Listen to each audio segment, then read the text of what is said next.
Orang-orang yang belajar zikir harus tahu satu bab, bahwa zikir itu punya kekuatan yang disebut quwwatul hararah, kekuatan hangat dan panas.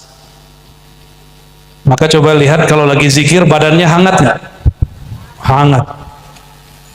Kalau siang-siang begini diajak zikir la ilaha illallah, udaranya panas, badan kita tambah panas, pulang-pulang demam. Oleh karena itu kalau siang-siang banyakin baca wirid yang menyejukkan. Apa yang bisa menawar, menyejukkan zikir yang panas itu? Hanya nama baginda Nabi Muhammad SAW. Maka kita tadi sholawat sallallahu ala Muhammad.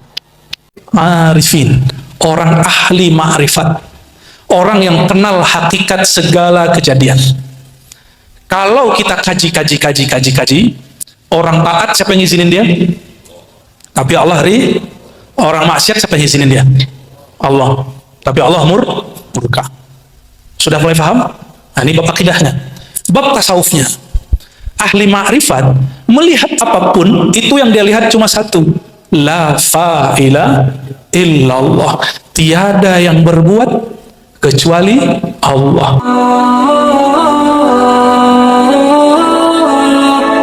Wa barakatuh. Alhamdulillah rabbil alamin ala kulli halin wa fi kulli halin. Asyhadu an la ilaha illallah, asyhadu anna Muhammadan abduhu wa rasuluh. Allahumma salli wa sallim wa barik ala sayyidina Muhammad. Allahumma salli wa sallim wa barik ala sayyidina Muhammad. Allahumma salli wa sallim wa barik alaihi. Amma ba'du, yang sama-sama kita hormati para tuan guru, para kiai, wakil bupati dan jajarannya. Saya terkejut melihat ada pesantren di tengah kebun sawit. Luar biasa perjuangan beliau, Kiai Basuki. Beda dengan Basuki yang pernah jadi gubernur Jakarta. Ibu gerah, Bu? Sama, Bu. Bapak gimana, Pak? Kalau ibu-ibu ngelihat saya gerahnya berkurang, Bapak ngelihat saya gimana? Mari kita mulai, kondisikan hati, kita bacakan lagi surah Al-Fatihah. Bismillahirrahmanirrahim. Shiratal ladzina an'amta 'alaihim ghairil maghdubi 'alaihim waladdallin. Amin. Ikuti ya. Innallaha wa malaikatahu yusalluna 'alan nabi. Ya ayyuhalladzina amanu sallu 'alaihi wa sallimu taslima. Ikuti sama-sama. Sallallahu ala Muhammad, sallallahu ala Muhammad, sallallahu ala Muhammad, sallallahu ala Muhammad, sallallahu ala Muhammad, sallallahu ala Muhammad, sallallahu ala Muhammad, sallallahu ala sayyidina wa maulana Muhammad wa ala alihi wa sahbihi wa baraka wa sallam. Orang-orang yang belajar zikir harus tahu satu bab, bahwa zikir itu punya kekuatan yang disebut quwwatul hararah, kekuatan hangat dan panas. Maka coba lihat kalau lagi zikir badannya hangat nggak? Hangat. Kalau siang-siang begini diajak zikir la ilaha illallah, udaranya panas, badan kita tambah panas, pulang-pulang demam. Oleh karena itu kalau siang-siang banyakin baca wirid yang menyejukkan. Apa yang bisa menawar, menyejukkan zikir yang panas itu? Hanya nama baginda Nabi Muhammad SAW. Maka kita tadi sholawat sallallahu ala Muhammad. Kenapa bersolawat menyejukkan? Karena satu sholawat ada 10 keberkahan rahmat. Itulah yang nanti akan membuat sejuk pikiran, walaupun masih ngipas-ngipas, ya, tidak apa-apa. Bapak Ibu, para asatidz, para umara, ulama yang saya hormati, tidak ada satu bongkah bumi, satu jengkal tanah yang diinjak kecuali dia berharap hari ini dia diinjak oleh orang yang mau ngaji, diinjak oleh orang yang mau berzikir. Dan ini kampung namanya apa, Kiai? Songo Makmur. Songong Makmur apa Songo Makmur? Songo Makmur. Ini tanahnya hari ini bangganya bukan main. Bapak Ibu gerah-gerah ngipas-ngipas tapi nyebut nama Allah. Jadi jika ada orang nyebut nama Allah, itu tanah atau bumi, dia berkalam kepada tanah di sampingnya. Wahai tanah di sampingku, saksikan bahwa aku sedang diinjak, sedang diduduki oleh orang yang berzikir kepada Allah Subhanahu wa Ta'ala. Cuma kedengeran nggak tanah ngomong? Enggak. Ini ngomongnya bahasa Jawa ya. Jawa, Madura ada. Yang orang Jawa angkat tangan. Udah banyaknya. Jawa semua. Madura ada Madura. Ada. Bugis. Mana Bugis? Oh, atau dua. Banjar ada nggak Banjar? Orang Minang ada nggak? Lah di belakang. Udah kalau kami begitu kami minoritas di sini ya. Hebatnya orang Jawa sampai ke pelosok Dayak ketemunya orang Jawa. Serius, saya masuk ke jantung Borneo tahun-tahun 2013, 2014. Itu orang Jawa hidup berdampingan dengan orang-orang Dayak dan tidak ada konflik. Bahkan orang-orang Dayak ikut ngaji, ikut yasinan, walaupun sebagian masih makan babi, tapi orang Jawa santai-santai aja, ya. Dan di situ kita bersyukur bahwa negeri ini Allah jadikan banyak suku dan konfliknya tidak terlalu banyak. Semoga negeri ini Allah berkahi selalu. Amin ya rabbal alamin. Satu kali ada seorang sahabat datang kepada Rasulullah SAW. Apa kata sahabat ini? Ya Rasulullah, inna syara'a al-Islam qad kathurat alayya. Islam itu ajarannya terlalu banyak, kepala saya pusing. Ustadz tuh teorinya banyak, kira-kira gitu. Ibu-ibu pusing nggak kalau kiai-kiai baca kitab? Apalagi kalau saya jemput kitab, baca kitab tuh ngomong apa sih ini orang gitu ya? Hal ini juga terjadi pada sahabat Nabi Sallallahu Alaihi Wasallam. Apa kata mereka? Ya Rasulullah, ajaran engkau tuh terlalu banyak, IQ ku nggak sanggup memahaminya. Ajarkan aku kalimat yang sangat mudah aku pahami dan mencakup semua. Apa kata baginda Rasulullah SAW? Katakanlah wahai sahabatku, kul amantu billah tsumma istaqim. Kalimatnya cuma satu aja.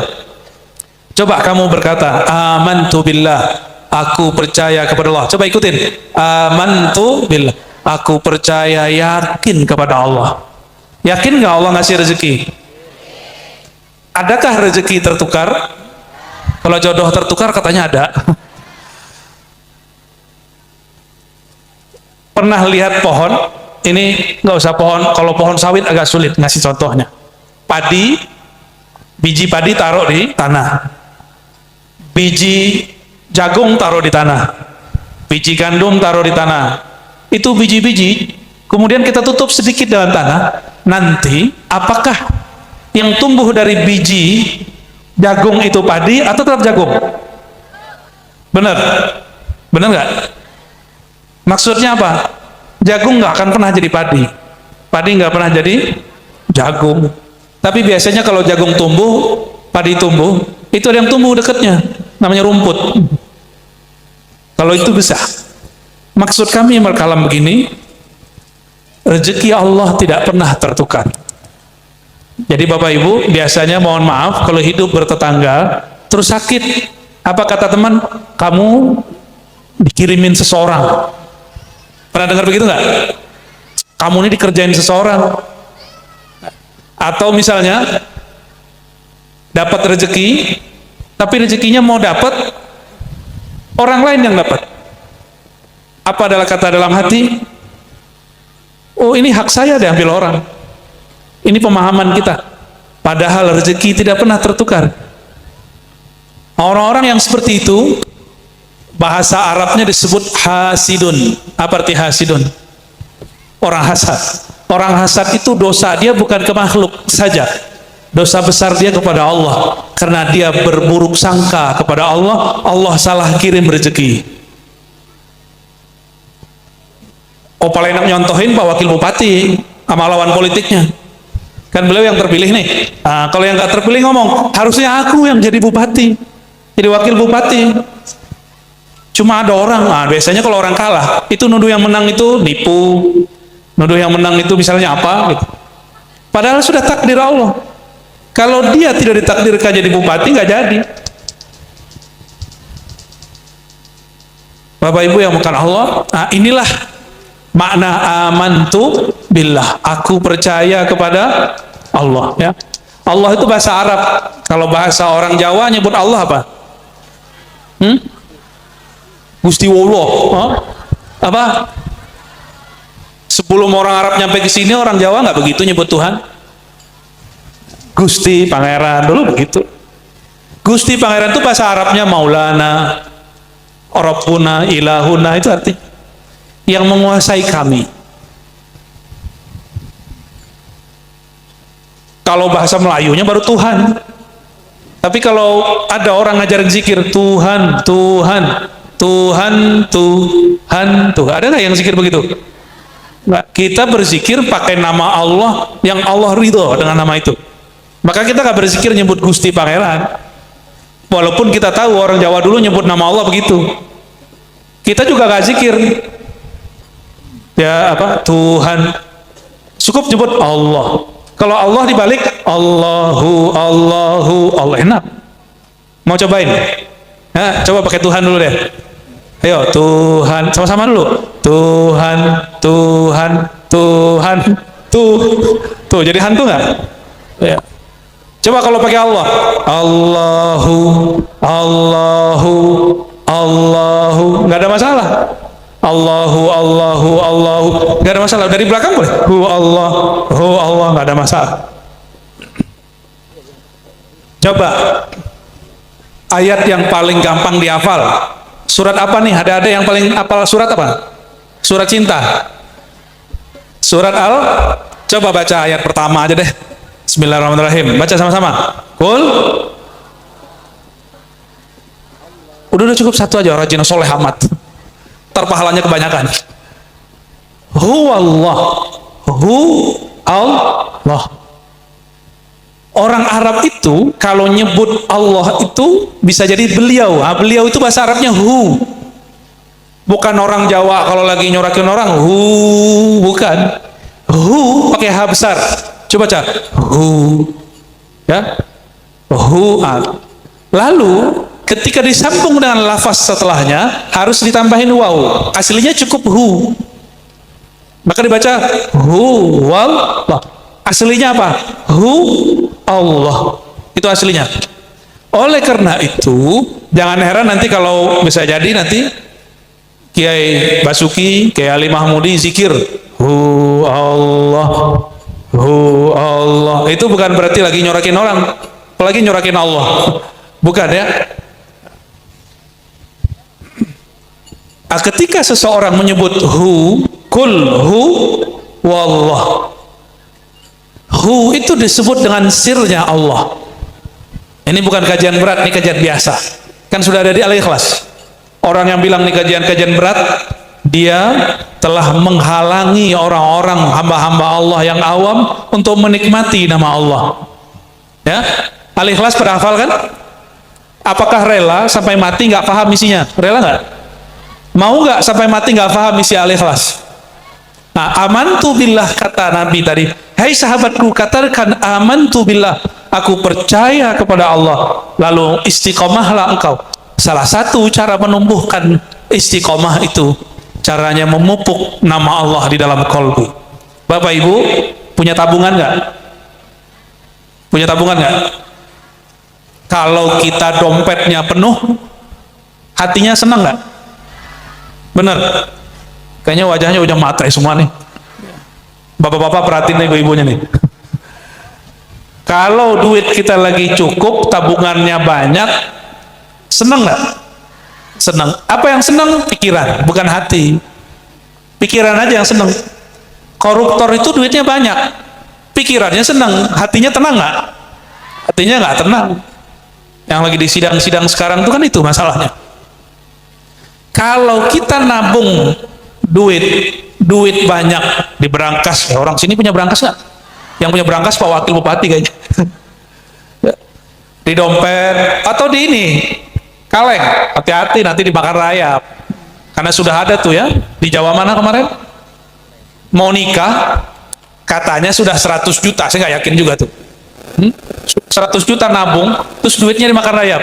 Mungkin 100 ribunya dikali berapa kali ya? Jutanya ngomongnya dia aja. 100 ribu, 100 berapa. Kalau ada orang nyimpan duit, itu pikirannya tenang. Nabung duit. Maksud kami ngomong begini, yang bikin tenang kolbu itu kalau ada orang nabung duitnya kolbu. Tahu nggak duitnya kolbu, Bapak Ibu? Ya, jangan norak, biasa aja. Kolbu itu hanya tenang kalau kita nabung nama yang memegang kolbu. Nah ini Bapak Ibu perhatikan, yang megang hati kita bukan pasangan, yang megang hati kita bukan guru atau kiai, yang megang hati kita bukan wali Allah. Siapa yang megang hati kita? Dalam hadis dikatakan, inna quluba bani Adam, sungguh hati anak Adam. Ini anak Adam apa anak kera ini? Anak Adam, benar. Sesungguhnya hati keturunan Adam baina isba'aini min asabi'ir rahman, berada di antara jari-jari Allah Ta'ala. Ini jari bukan berarti jari seperti ini, Allah bukan benda. Kalau ada jari di tangan saya, gampang nggak dibolak-balik? Gampang. Nah, kita pegang benda di tangan, gampang dibolak-balik? Gampang dibolak-balik. Makanya ibu-ibu ini, bapak-bapak ini, pernah suka seseorang lalu benci. Pernah begitu nggak? Pernah suka lalu ada nggak orang yang benci tapi cinta? Kayak lagu dangdut. Nah, lagu dangdut. Yang bolak-balik hati itu siapa? Itu yang disebut Ar-Rahman, Asabi'ir Rahman. Yang memegang kalbu kita itu Ar-Rahman. Ini kata kunci. Kenapa disebut Ar-Rahman bukan lafaz Allah, bukan lafaz Rahim, bukan lafaz Muntaqim, bukan Qahar, tapi disebut yang megang kalbumu itu Ar-Rahman, Allah yang bersifat pengasih dan penyayang. Jadi Rahman itu lebih luas cakupannya daripada Rahim. Karena Rahman tidak hanya menyayangi yang beriman, tapi juga menyayangi yang tidak beriman. Orang kita, orang Islam sekarang cuma beda thariqah ada benci, cuma beda kiai udah ngancem-ngancem, cuma beda partai sudah jadi panitia surga dan neraka. Ibu-ibu tahu nggak panitia surga? Tahu nggak panitia surga? Bapak tahu nggak Pak? Panitia surga tahu nggak? Jadi orang yang beda sama dia neraka, yang sama dia surga. Kayak udah pernah masuk surga. Hati manusia digenggam oleh yang maha pengasih penyayang. Karena yang genggamnya yang maha pengasih penyayang, ciri-ciri kolbu yang lembut dan baik itu pasti ada kasih sayangnya. Cuma sayangnya kalau orang Indonesia nyebut kasih sayang yang kebayangnya jatuh cinta, bener ya? Bukan. Kasih sayang nggak mesti cinta. Kasih sayang itu kita memandang orang itu tidak ada kebencian. Ya, lihat sini Bu, lihat sini. Jangan lihat situ, nanti norak itu. Kelihatan khusus sekali dilihatin nama makhluk aneh itu ya. Itu nggak ada dulu di zaman Nabi, itu nggak ada, itu bidah itu. Bapak Ibu yang kata Allah. Kalau kita dulu ada kamera gini-gini ya, halo gitu dong, halo dong, halo, tuh kan norak kan. Allahumma sholli ala sayyidina. Saya mau tanya, kalau kita punya orang yang kita senangi, lalu kita tahu dari teman dia nyebut-nyebut nama kita, Dia kirim salam kepada kita, seneng nggak? Dulu lagi sekolah, pernah sekolah nggak sih? Pas lagi sekolah, iseng-iseng duduk di meja orang yang kita target deh. Ternyata di kertasnya tertulis nama kita. Namanya apa? Dulu belum Kiai, masih Basuki. Gimana? Kiai Basuki seneng nggak tuh? Berbunga. Kenapa? Orang yang dia suka ternyata nulis nama dia di bukunya. Maksudnya paham nggak? Nggak mudeng ya? Allah itu seneng kalau lihat lembaran kolbu ke hati hambanya, ternyata di kolbunya ada nama Allah. Itu Allah senang.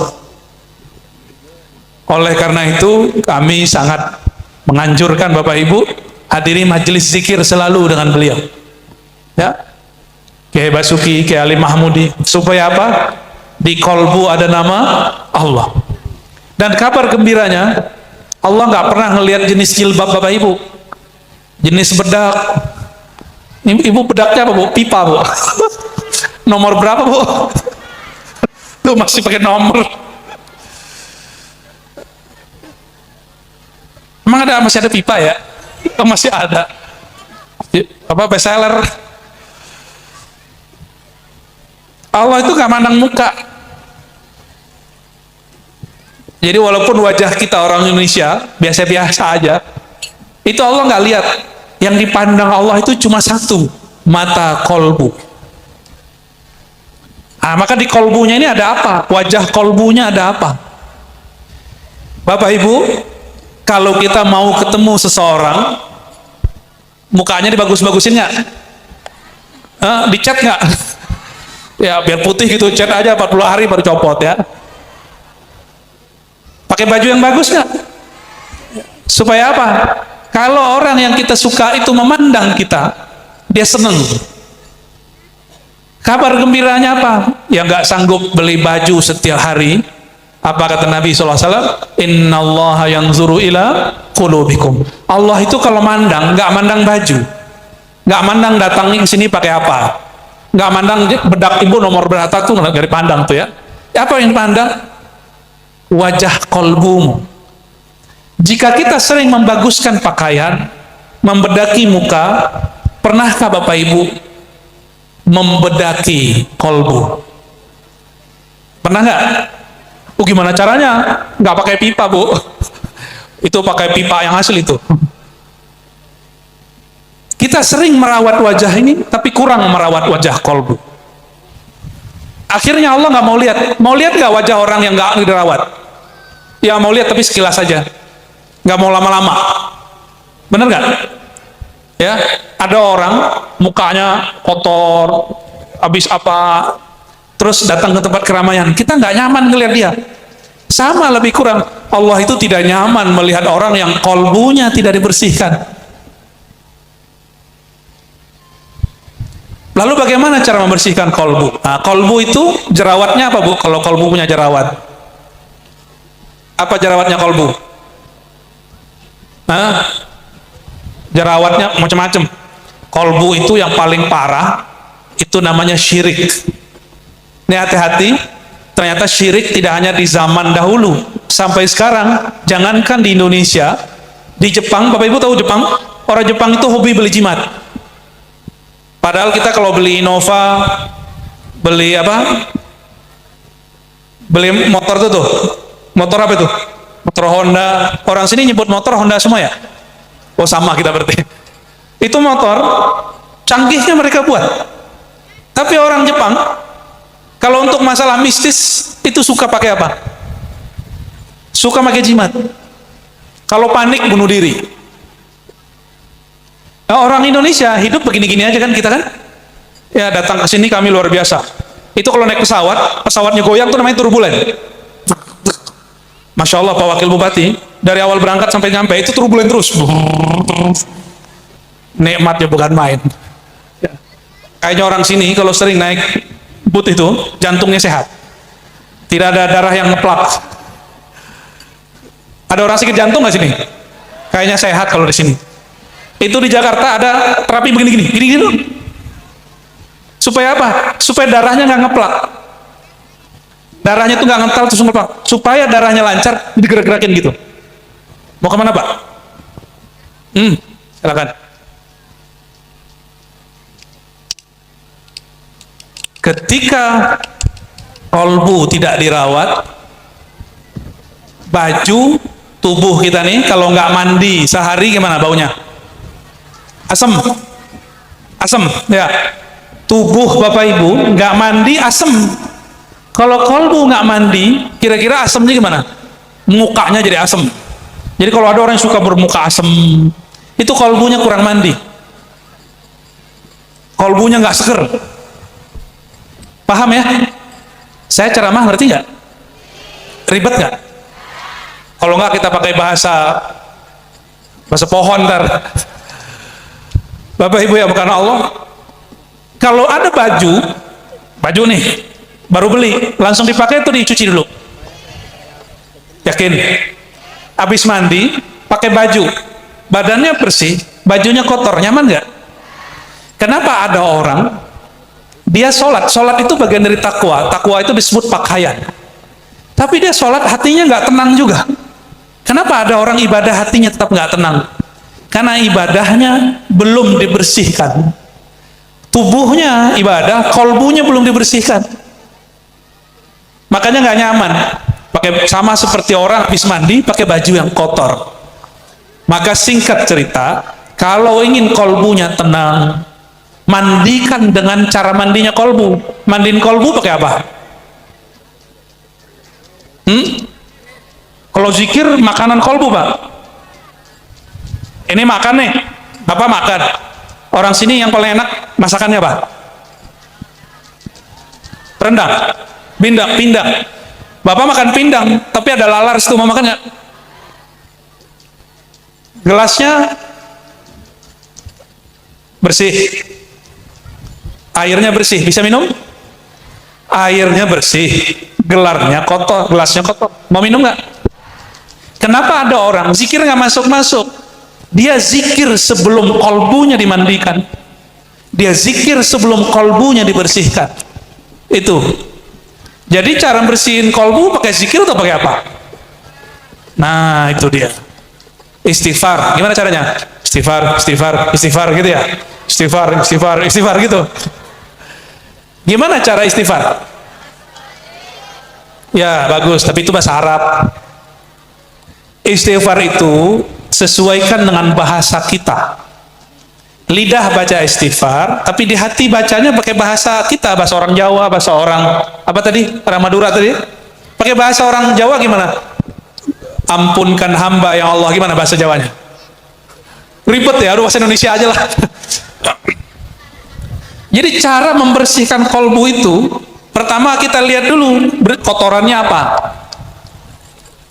Apa kotorannya? Kotoran kolbu, contohnya tadi syirik, bukan sirik. Kalau sirik kata orang Jakarta itu iri. Syirik itu meyakini ada kekuatan selain kekuatan Allah Ta'ala. Ada lagi yang kedua, riya. Riya itu syirik khafi, beramal ingin dilihat orang. Ini ujian politisi sebenarnya, Pak Wakil Bupati. Ya, beramal kalau dulu sebelum naik namanya pencitraan. Ya. Pencitraan itu ada yang boleh, ada nggak boleh. Ketika seseorang itu berbuat di hatinya yang terasa Allah yang melihat, itu bukan pencitraan kepada makhluk, pencitraan kepada Khalik, boleh nggak? Maka saya berbaik sangka ke semua orang yang sedang beramal politik, dia mungkin sedang mencari pencitraan. Semoga niatnya kepada Allah Subhanahu wa Ta'ala. Kalau kita ini ngapain? Karena hanya Allah yang melihat hati, maka jangan salahkan jika ada makhluk tidak memahami maksud hati kita. Kenapa? Karena kalau kolbu belum dibersihkan, orang sering berprasangka buruk, salah paham sama kita. Maka mesti dibersihkan. Nah, kolbu ini, dia kotorannya ada saluran-salurannya. Ada kolbu yang kotor kena saluran pandangan. Mata nih. Maka kalau Bapak Ibu istighfar, bukan dengan irama, astagfirullah, bukan begitu. Itu cuma zahirnya. Kalau istighfar itu, kita pegang mata kita atau kita tunjuk, ya Allah, mataku berdosa. hari ini jalalatan ngelihat orang. Ya Allah, hari ini mataku bermaksiat, mataku melihat yang haram. Ya Allah, hari ini aku memandang orang dan memandangnya hina. Aku merasa diriku lebih mulia daripada dia. Pernah begitu nggak matanya? Kayaknya orang sini kalau jalalatan kurang mau deh ya. Orang sini itu mungkin ngeliat orang tuh kayaknya sinis. Kolbunya nggak berzikir. Kayaknya bukan orang torekot deh. Jadi sama orang tuh ngelihatnya suuzon aja. Nah, dari mata. Dari mata. Jadi ketika kita mau membersihkan kolbu, dilihat. Imam Ghazali berpesan, jika engkau hendak membersihkan kolbumu, lihat penyebab kotornya kolbumu. Jika kotornya kan memandang, ampun, minta ampun itu karena dosa mata. Biasanya, Bapak Ibu, kalau kita ini punya teman masih baik, tahu-tahu ada yang gosipin dia, orang ini jahat. Karena terdengar oleh telinga, terngiang-ngiang, kalau ketemu orang itu kita berpikir, kayaknya dia jahat, kayaknya dia jahat. Itu sebabnya haram gosip. Karena bisa merubah pikiran, dan itu mengotori kolbu. Maka dosa yang berikut itu, minta ampun dari dosa pendengaran. Biasanya Bapak Ibu tersinggung pakai mata atau pakai lidah? Biasanya ibu-ibu ya? Ibu-ibu tersinggungnya pakai mata atau pakai lidah? Atau pakai hidung? Hidungnya nonjolnya ke belakang kok nggak bakal nyinggung ya. Kalau nonjolnya ke depan mungkin runcing, bisa menyakiti orang. Yang biasanya kayak yang mana? Lidah. Maka untuk membersihkan kolbu, istighfarkan lidah. Itu caranya. Jadi kalau ada ustadz mimpin istighfar, jangan kemudian dibayangkan ini suaranya nggak enak, istighfarnya nggak enak, bukan begitu. Langsung fokus ke dalam diri kita. Maka jamaah yang bukan Allah, sebelum berzikir Pak, bersihkan dulu cangkirnya, cangkir kolbunya. Cangkir kolbu kita, sebelum kita tuang air zikir, air sholawat, dia mesti dibersihkan dulu. Kalau enggak, jangankan kita. Ini rahasia kami yang ngajarin zikir Pak. Ya, ini rahasia tapi boleh diceritakan. Saya sering bertanya begini sama orang. Ya, malam tadi pun saya nanya begini. Kalau pedagang irinya sama siapa? Ya, benar. Pedagang irinya sama pedagang. Kalau pejabat irinya sama siapa? Politisi irinya sama siapa? Kalau kiai irinya sama siapa? Berat itu. Benar kiai ya? Kalau ustadz keselnya sama siapa? Mau ustadz. Ini rahasia kami loh ya. Apa yang membuat dia bisa iri?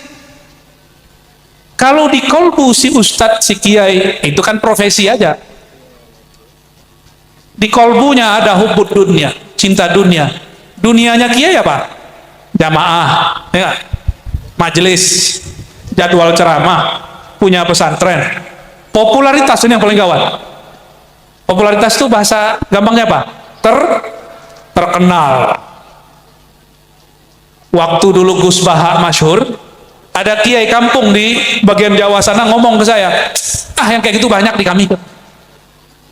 Ya banyak, tapi kok yang nongol Gus Baha? Seneng dengerin Gus Baha nggak?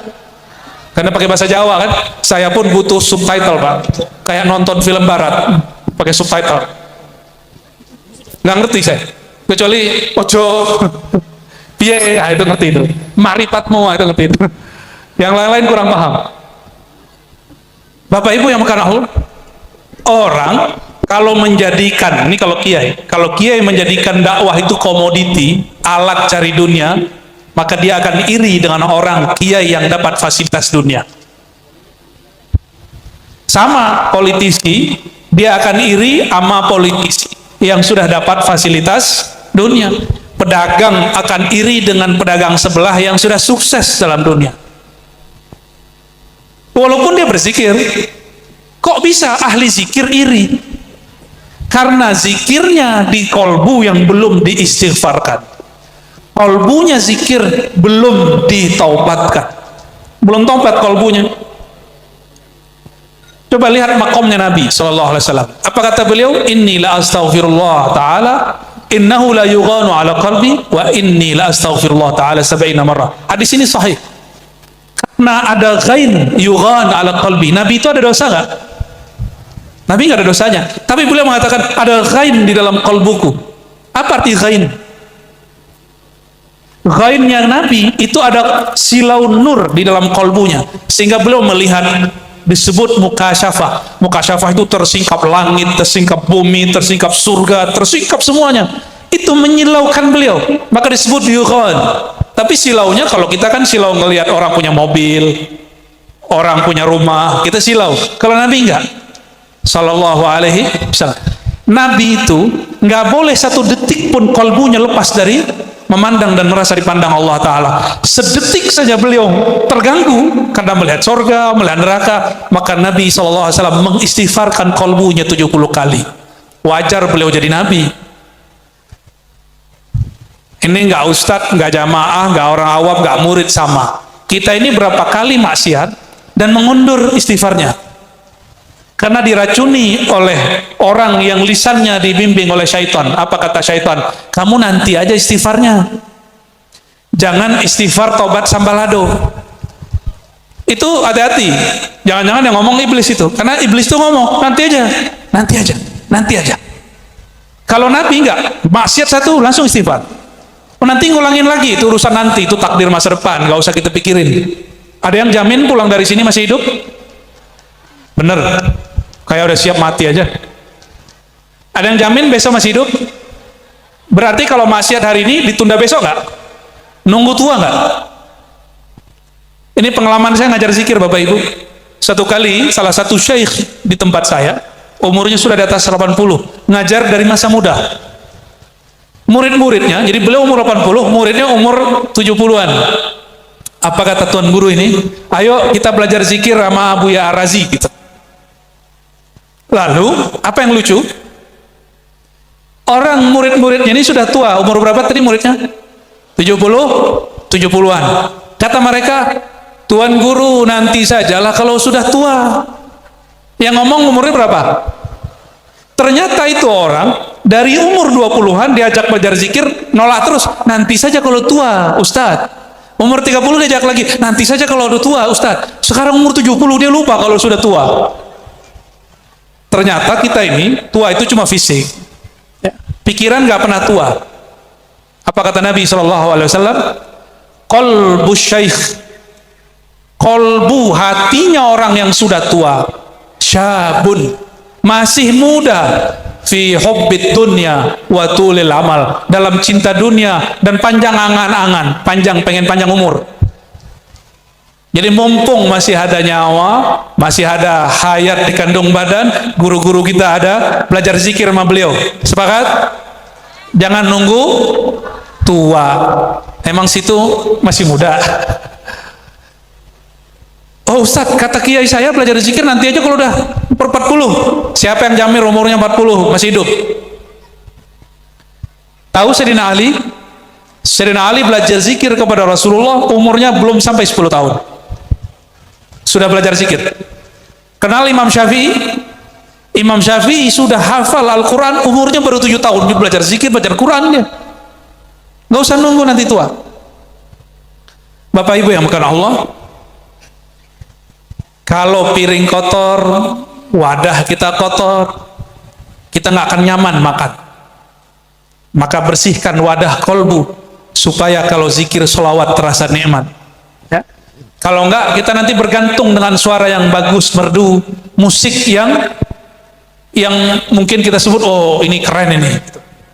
Tapi kalau kolbunya sudah enak, nggak perlu suara yang merdu, tidak mesti musiknya syahdu, pasti zikirnya terasa enak.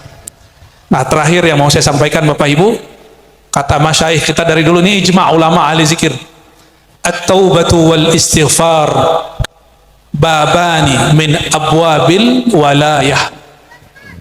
Mau jadi kekasih Allah nggak? Ya, kalau hati cinta boleh putus di dunia, hati boleh patah. Ada yang pernah patah hati? Beneran nih patah hati? Udah disambung belum? Tapi kepada Allah nggak boleh patah. Dan pintu gerbang supaya Allah jatuh cinta, supaya hatinya bertaut kembali, itu cuma satu bab, at-taubah wal istighfar. Maka Bapak Ibu jangan heran, wali-wali Allah itu hampir setiap hari mandi taubat, wali-wali Allah itu hampir setiap hari istighfar taubat. Sekelas Nabi istighfar dan taubatnya 170 kali. Maka jika ada orang sekarang merasa dirinya ahli zikir, ahli thariqah, ahli majelis, ahli zikir, tapi kurang istighfarnya, saya mengkhawatirkan itu bukan wali Allah, tapi wali kelas. Itu bukan wali Allah. Wali Allah, kekasih Allah itu ciri-cirinya yuhibbul taubata wal istighfar. Dia suka bertaubat, suka istighfar. Dalam dunia sehari-hari kalau orang bekerja, pribadi istighfar itu nggak suka nyalahin orang. Di rumah nggak suka nyalahin pasangan. Itu tanda orang istighfarnya bagus. Di rumah suka minta maaf. Ini Bapak Ibu yang suka minta maaf siapa nih? Bapak apa Ibu? Kayaknya ibu-ibu ini lebaran doang kalau minta maaf ya. Mas, maaf gimana bahasa Jawanya? Ngapunten, dapat ponten. Bapak sewu, gunung sewu. Allahu Akbar, mohon maaf, nggak ngerti-ngerti bahasa Jawa saya.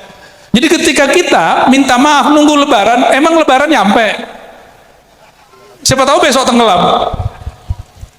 Munculnya 3 hari lagi, nggak tahu. Maka memaafkan dan minta maaf tuh tiap hari. Tapi caranya macam-macam. Minta maaf tuh nggak mesti pakai mulut. Ibu-ibu tuh paling tahu caranya Pak. Kadang-kadang nyuduhin kopi. Kadang-kadang pakai senyum yang ada maksudnya. Nah, itu dia lagi minta maaf tuh. Kalau bapak-bapak enggak, meserobot dia. Maaf neng, plok gitu ya. Lain dia. Ada amal tanpa beramal, mau nggak? Amal tanpa beramal. Kalau talqin zikir minta sama guru, ya. Kalau mau majelis khotam sama guru di sini, sama kiai di sini. Tapi ada amal bisa diamalkan tanpa mursyid. Setiap malam mau ngamalin, bener. Kita ijazahin malam ini. Namanya wirid salamatus sadar. Apa nama wiridnya? Wirid salamatus sadar. Mau ikut? Aku, ayo, coba pegang tangannya, taruh di dada. Ikuti. Asyhadu an la ilaha illallah. Pejam matanya, semua pejam matanya. Asyhadu an la ilaha illallah wa asyhadu anna Muhammadar Rasulullah. Yuk sama-sama berjamaah. Asyhadu an la ilaha illallah wa asyhadu anna Muhammadar Rasulullah. Ikuti. Ya Allah, aku bersaksi aku adalah hambamu. Aku bersaksi aku adalah umat Nabi Muhammad sallallahu alaihi wasallam. Al-Fatihah. Ya Muslim. Terus baca ya Allah.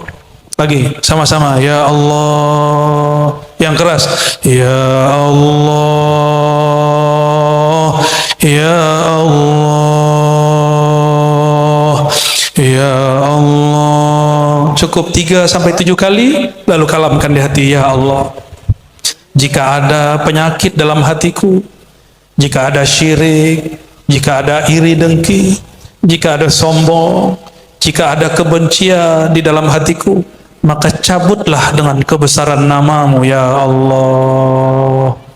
Bisa diulang, ya Allah, apabila di dalam hatiku ada kesombongan, ada syirik, ada iri dengki, ada kebencian, maka cabutlah ya Allah. Al-Fatihah. Bismillah. Iyyaka na'budu wa iyyaka nasta'in. Shiratal ladzina an'amta 'alaihim ghairil maghdubi 'alaihim waladdallin. Jadi setiap mau tidur dibaca itu. Dibaca apa? Wirid salamatus sadar. Oke? Itu dan akidah tidak bernilai tanpanya. Sholat, kalau rukun sholat ada berapa? Berapa rukun sholat, Dek? Tahu nggak, Dek? 13, ya. Berapa? 13, pintar. Rukun sholat 13, adakah di situ rukun khusyuk? Nggak ada. Lalu gimana orang belajar khusyuk? Mesti bertasawuf. Jadi kalau orang ngomong kamu belajar fikih aja nggak bisa, tambah mumet. Mesti belajar tasawuf. Karena fikih urusannya ke hukum pada badan. Hukum pada badan. Contohnya wudhu. Yang diwudhukan otak atau badan? Yang diwudhukan kolbu atau badan? Badan. Maka wudhu itu urusan badan. Tapi kalau orang berwudhu tanpa nama Allah, apa kata Nabi SAW? La wudhu'a liman lam yadhkur ismallahi alaih. Hadis Imam At-Tirmidzi. Ya, hadisnya hasan, bahkan disahihkan oleh beberapa syaikh. Tidak sempurna, bahkan tidak sah sholat atau wudhu orang yang tidak menyebut nama Allah. Coba kalau lagi wudhu, lagi kumur-kumur, nyebut nama Allah di mana? Allah, bisa nggak? Lagi kumur-kumur, bisa nyebut nama Allah nggak? Coba bayangkan, masukin ke mulut, biasanya nyebut nama Allah, nggak bisa. Berarti menyebut nama Allah di situ, di mana? Di dalam kolbu. Dan itu mesti ditalkin, baru tahu caranya. Oh, maksudnya baca bismillah. Loh, kamu baca bismillah di WC? Kecuali tempat wudhunya dipisah dari WC. Baca bismillah itu namanya lafaz bismillah, bukan zikrullah. Yazkur ismallah, menyebut nama Allah. Ismullah itu tempatnya di kolbu. Jadi nama Allah tempatnya di mana? Kalau melafazkan nama Allah di lisan. Beda ya? Melafazkan nama di lisan. Tapi kalau merasakan nama itu di kolbu. Nah, ilmunya di mana? Ada nggak di kitab fikih? Nggak ada. Ya dulu terjadi usaha ulama kita memisahkan ilmu supaya mudah. Di zaman Rasul kan nggak ada begitu. Sallallahu alaihi wasallam ya. Di zaman Rasulullah itu nggak ada dibagi rukun wudhu, nggak ada. Syarat wudhu nggak ada. Itu pembagian ulama fikih supaya orang kalau belajar wudhu itu fokus. Namun sebagian mereka memisahkan ilmu fikih dari ilmu rohani yang kemudian disebut ilmu tasawuf. Mungkin ada yang bertanya, emang ada tasawuf di zaman baginda Rasulullah SAW? Gimana jawabnya? Jawabannya sama. Emang ada ilmu hadis di zaman Rasulullah SAW? Ada nggak hadis sahih, hasan, dhaif gitu? Kan lagi senang ngomong gitu, dhaif, bid'ah gitu. Ada nggak ilmu begitu di zaman Rasulullah? Nggak ada. Ilmu tafsir ada nggak di zaman Rasul SAW? Nggak ada. Ilmu fikih juga nggak ada di zaman Rasulullah SAW. Bedakan fiqh di Quran, di hadis dengan ilmu fikih. May yuridillahu bihi khairan yufaqihu fid din, hadis Al-Bukhari dan Tirmizi. Siapa yang Allah kehendaki kebaikan, keberkahan, kebahagiaan baginya, Allah kehendaki dia mudah faham agama. Yufaqih, Allah faqihkan dia dalam agama. Maka kata Imam Ghazali, dulu fiqih itu mencakup 3 ilmu sekaligus. Akidah, fiqih, tasawuf. Tapi karena perkembangan zaman, jadi sufi kurang keren. Karena nggak bisa jadi Pak Hakim, nggak bisa jadi PNS.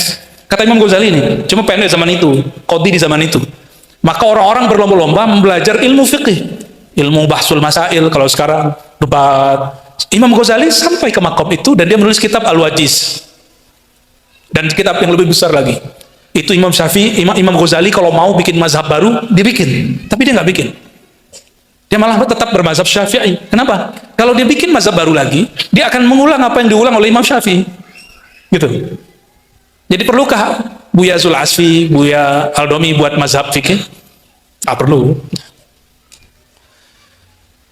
Lama-lama ilmu ini misah. Ilmu akidah misah juga jadi debat. Makanya kemudian ada orang masuk penjara, disiksa cuma karena ngomong Al-Quran ini tidak makhluk.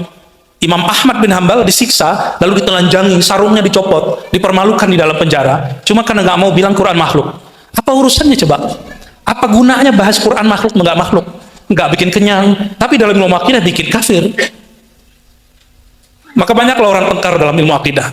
Ternyata yang bikin orang sembuh dari pertengkaran itu apa? Ilmu tasawuf. Tapi ingat, tasawuf itu ujung. Menjelang ke tasawuf ada namanya thariqah. Apa? Thariqah itu sendiri juga mengalami proses.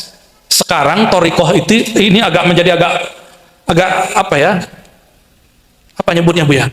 Apa yang dialami oleh aliran fikih dialami juga oleh aliran thariqah. Maksudnya masing-masing thariqah merasa paling benar.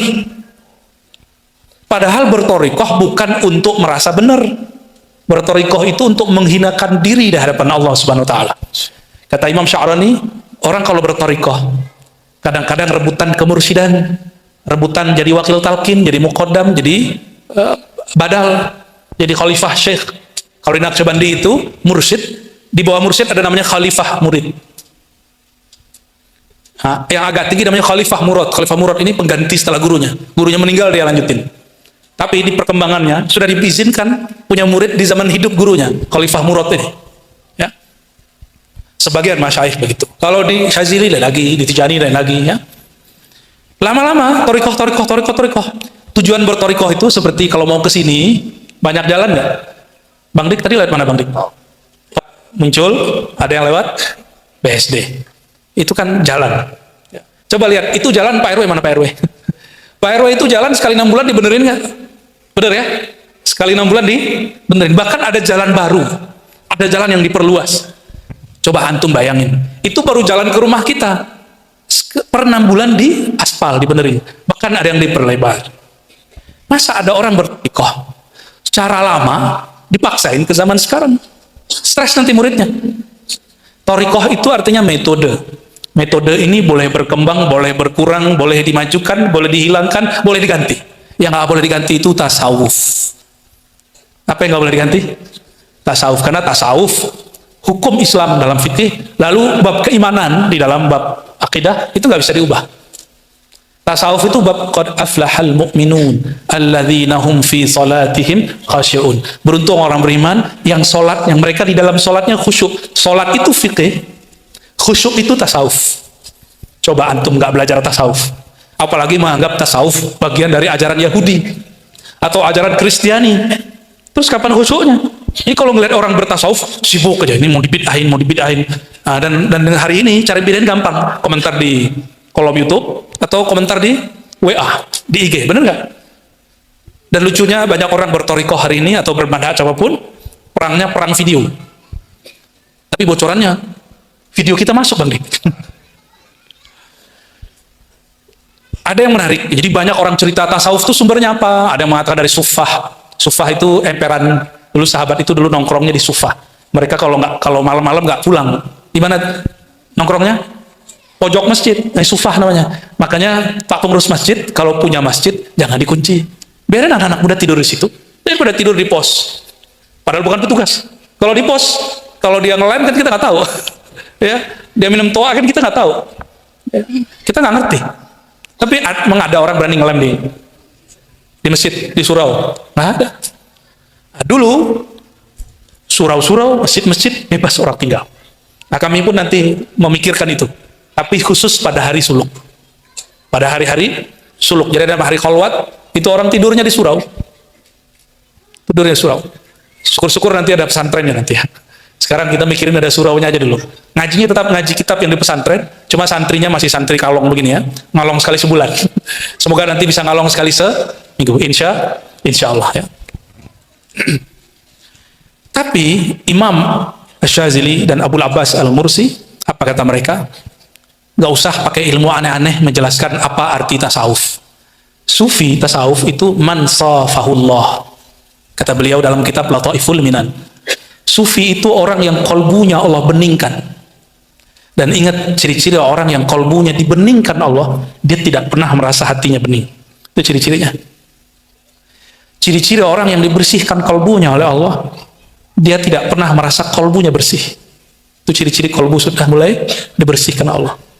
Ciri-ciri kolbu sudah ditawadukkan oleh Allah Subhanahu wa taala, dia tidak pernah merasa paling tawaduk.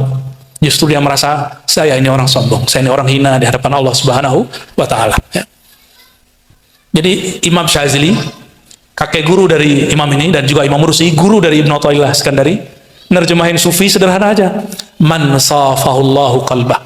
Orang yang kolbunya Allah bersihkan. Ya. Maka kita masuk insya Allah kepada beberapa hikmah ya. Kita masuk ke hikmah pertama. Jadi di mana-mana saya ngaji hikam, tapi akan beda tempat, beda syarahnya. Ya. Dan saya membawa kitab Imam Ibnu Abbad. Ya. Imam Ibnu Abbad ini lahirnya 733 Hijriah. Sekarang 14. Kan baru Muharram kita. 1445. Imam Ibnu Abbad, pensyarah kitab ini, pengurai kitab ini, termasuk orang yang pertama mengurai kitab ini. Kapan lahirnya? 733. 733, musuh yang nulis kitab ini baru meninggal 3 tahun atau 2 tahun sebelumnya. Ibnu Taimiyah wafat 728. 728 ke 33 berapa? 34. Oh 5, oh salah, matematikanya lagi error berarti. Berarti 5 tahun sebelum beliau lahir, wafat penentang imam ini, namanya Syekh Ibnu Taimiyah. Maka jangan heran, genealogi silsilahnya, nasab pikirannya orang yang anti tasawuf, pasti kepada Ibnu Taimiyah. Tapi, Ibnu Taimiyah sebelum wafatnya, nulis tasawuf versi dia. Artinya dia tidak menolak tasawuf, dia cuma membenci bid'ah di dalam tarekat. Apa buktinya? Buya Zulasfi ini paling sering baca kitab Ibnu Taimiyah. Majmu' Rasail sudah dicetak, dikumpulkan dari manuskrip, tadinya berserakan, ada jilid 9, 10, 11. Ya. Itu isinya tentang tasawuf dan suluk. Jadi Ibnu Taimiyah ngomong tentang tasawuf. Dan antum jangan kaget, dia dekat dengan 2 imam dalam pemahaman, walaupun tidak masa. Pertama, Imam Al-Qushairi, kakek gurunya Imam Ghazali. Yang kedua, Imam Syekh Abdul Qadir Jilani, pendiri tarekat Qadiriyah. Maka Ibnu Taimiyah mempunyai jalur kepada Imam Syekh Abdul Qadir Jilani. Antara dia dan Syekh Abdul Qadir cuma 2 orang. Itu ada dalam buku saya, Teologi Muslim Puritan. Ya, silakan dilihat di jilid keempat. Nanti ada nama Ibnu Taimiyah, baca di situ, lengkap sanadnya ada. Tapi pakai uraian. Lalu dia juga terhubung ke Imam Qushairi, dan sepertinya dia lebih senang dengan Imam Qushairi daripada Imam Syazili dan imam lainnya. Dia menentang kakek guru imam ini, maka dia nulis Ar-Raddu ala Syazili, nolak Imam Syazili, karena ada namanya Al-Hizbul Bahr. Hizb, nah ini amalan ribat ba'da asar. Ya, di ribat kami mengamalkannya ba'da asar. Jadi jangan heran teman-teman semua, sahabat-sahabatku, kalau ada orang anti tasawuf. Emang ada imamnya. Lalu kalau Ibnu Taimiyah tidak malu menyebut istilah tasawuf dan kemudian mengatakan ini tasawuf yang benar, yang itu yang salah. Tapi sekarang mereka malu menyebut istilah tasawuf dan menggantinya dengan istilah tazkiyatun nafs. Ya, tazkiyatun nafs. Terus gimana? Ya kita ikut berbahagia. Yang penting tasawuf nggak akan pernah dibuang. Nggak apa-apa. Ya. Lain dengan Syekh Abdul Hasan An-Nadawi, seorang muhaddis dan mu'arrikh dari India, tapi ahli bahasa Arab. Beliau menyebutnya fiqhul batin. Apa sebutan tasawuf? Jadi kalau belajar mazhab Syafi'i disebut fiqhuz zahir, fikih badan yang zahir. Sedangkan tasawuf disebut fikih qalbu ruh yang batin. Ini Imam Abdul Hasan An-Nadawi. Tapi kalau saya, Al-Faqir, Ar-Razi Hashim, ya, saya berpikir apa? Kalau bukan kita yang akan menyemarakkan kembali nama tasawuf, terus siapa lagi? Apa Bang Dik mau? Ada orang datang ke saya, kiai ngomong begini, dan bukan 1-2 kiai. Apa kata ke si kiai? Ar-Razi, apa kamu tidak takut ditentang kelompok Wahabi kalau pakai istilah tasawuf? Kalau kamu mengajar kitab hikam, kamu mengajar Ihya Ulumuddin Ghazali, kamu talqin zikir, kamu bertorikot, kamu nggak takut nanti dibenci Salafi? Kira-kira jawaban yang bagusnya gimana? Gimana bagus? Ada usulan? Saya jawab waktu itu spontan. Pak Kiai, sejak kapan kita ini berdakwah mencari ridho makhluk-makhluk Allah? Sejak kapan kita berdakwah mengajar ilmu-ilmu Allah, ilmu Rasulullah, ilmu para aulia Allah, lalu untuk mencari ridho Wahabi? Emang kalau saya ngajar Sahih Bukhari Wahabi terima? Enggak juga. Kita buka kajian Sahih Muslim di MRBJ Bintaro, enggak hadir Wahabi. Sahih Muslim lah Pak, nggak hadir. Saya buka kajian Madarijus Salikin Ibnu Qayyim di beberapa tempat, nggak ada mereka hadir, nggak ridho juga. Terus gimana? Udahlah Kiai, saya bilang gitu. Kalau emang Kiai takut, biarlah saya yang berani. Ya. Kalau emang Kiai nggak berani, saya minta keberanian kepada Allah SWT. Tapi yang pasti saya ngajar tasawuf bukan untuk melawan Wahabi. Kajian tasawuf nggak ada urusannya benci Wahabi, justru kita tambah sayang dengan Wahabi. Karena jangankan Wahabi, orang kafir aja kita sayang. Sayang supaya dia dapat nur iman. Kalau Wahabi ya kita sayang sebagai orang yang sama-sama bersyahadat. Apalagi orang yang sudah bertasawuf, beda thariqah, nggak ada masalah. Oh mursyid meninggal, terus ada yang milih mursyid, nggak apa-apa, biarin aja, yang penting masih ikut zikir, repot amat. Oh si anu ngaku mursyid, padahal dia belum diangkat. Nah itu kan katamu, belum tentu kata dia. Ya, biarin aja, yang penting orang tetap mau zikir, biarin. Nah ini yang disebut oleh Imam Sya'rani dulu, hati-hati, thariqah itu nanti ada syaitannya. Syaitannya itu sukanya apa? Bikin orang berebut dan hasad masalah posisi. Posisi mursyid, pengganti mursyid, posisi ustad, pengganti ustad. Nah hati-hati. Ya. Nah, semoga ribat jauh dari itu. Amin ya rabbal alamin ya. Imam Ibnu Abbad ini tadi lahirnya tahun berapa? 703. Sedangkan pengarang kitab ini Ibnu Athaillah lahirnya wafatnya 709. Berarti jaraknya berapa tahun? Hitung dulu. Bismillahirrahmanirrahim.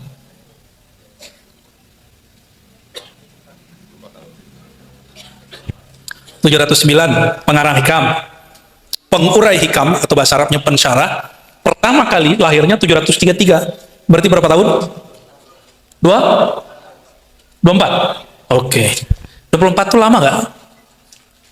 Saya 24 tuh udah berapa kali suluk saya itu. Ya, udah ngaji hikam berkali-kali, sudah khatam berkali-kali itu ngaji hikamnya. Nah, Imam Ibnu Abbad dia kemudian menjadikan kitab Ihya Ulumuddin, Risalah Kusyairiyah dan kitab-kitab tertentu, lalu dia amalkan mengikuti Imam Syazili, lalu dia syarahlah kitab ini. Ya. Kita masuk Bismillahirrahmanirrahim. Qala al-musannif radhiyallahu taala anhu, alhamdulillah ya. Kalau nggak bisa membuat orang nangis, kita sebutlah orang tuanya, pasti dia nangis. Ya. Tapi kalau bocil-bocil anak SMP, kita gebrak meja, ketakutan dia nangis juga.